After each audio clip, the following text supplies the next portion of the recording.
Assalamualaikum warahmatullahi wabarakatuh. Perkenalkan, nama saya Zulfara Gusman dari kelas 12 Peralatan 2. Di sini saya ingin menceritakan kembali tentang novel yang sudah pernah saya baca. Judulnya adalah Lavender, karya Starshine. Jadi cerita ini tuh dilatar belakangi dengan kebencian dan balas dendam dari seorang tokoh utama. Tokoh utamanya itu bernama Kalista. Jadi Kalista ini punya keluarga yang cukup kuat di bidang bela dirinya dan juga pemberani, tapi tidak semua anggota keluarganya uh, mempunyai ilmu bela diri. Dan Kalista ini punya saudara kembar bernama Kristal. Tapi Kalista dan Kristal ini tuh tidak satu sekolah. Jadi Kalista itu sekolah SMA-nya di luar negeri, sedangkan Kristal SMA-nya di Indonesia.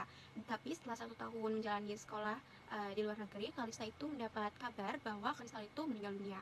Dan akhirnya setelah dicari tahu oleh keluarganya, Kristal ini meninggal dunia karena bunuh diri. Dilatar belakangi karena Kristal ini mendapatkan perundungan. Jadi semasa SMA-nya itu Kristal mendapat perundungan mau secara verbal maupun secara non verbal sampai mendapatkan pemerkosaan pada saat itu.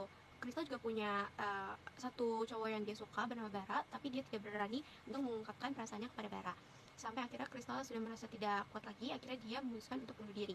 Dan sebenarnya Bara itu juga suka kepada Kristal, tapi dia tidak mengungkapkan hal tersebut. Dan Bara itu masuk geng yang bernama Scorpio, diketuai oleh Al Cakrawala, dan geng itu tuh termasuk geng yang disegani di sekolahnya. Tapi geng tersebut malah tidak menghentikan perundungan yang dilakukan di sekolah tersebut, malah terkesan membiarkan adanya perundungan. Sampai akhirnya Kalista yang mengetahui hal tersebut akhirnya memutuskan untuk pindah ke sekolah tersebut dan melakukan balas dendam. Dan Kalista melakukan balas dendam, mengumpulkan bukti-bukti, melakukan rencana-rencana yang akhirnya membuat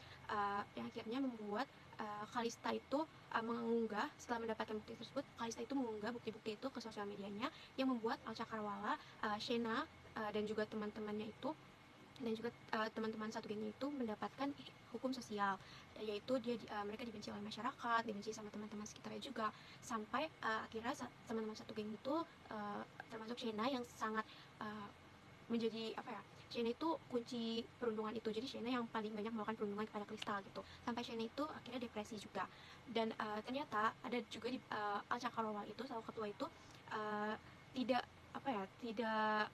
tidak melindungi korban-korban perundungan karena dilarang oleh papahnya. Jadi papahnya Al Cakrawala itu sudah menganggap Shena itu sebagai anaknya. Jadi papahnya Al Cakrawala bilang ke Al itu untuk melindungi Shena, jangan sampai membuat Shena sedih. Sampai akhirnya kalau misalkan Al itu melindungi korban-korban perundungan itu, Al itu bakal disakitin, bakal dapat kekerasan dari papahnya. Tapi di balik itu juga Al Cakrawala ternyata memberikan rezeki, memberikan uang dan segala macamnya, pengobatan kepada semua korban perundungan di sekolah itu yang dilakukan oleh Shena pakai uangnya sendiri. Tapi itu baru diketahui setelah Kalista membongkar semua bukti-bukti, membongkar semua perundungan tersebut. Dan sampai akhirnya Shena itu depresi, dan satu geng itu juga depresi.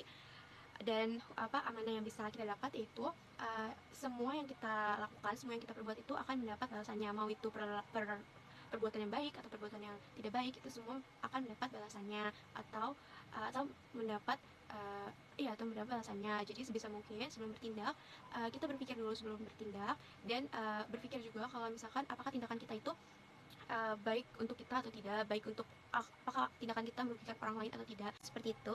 Sekian dari saya. Wassalamualaikum warahmatullahi wabarakatuh.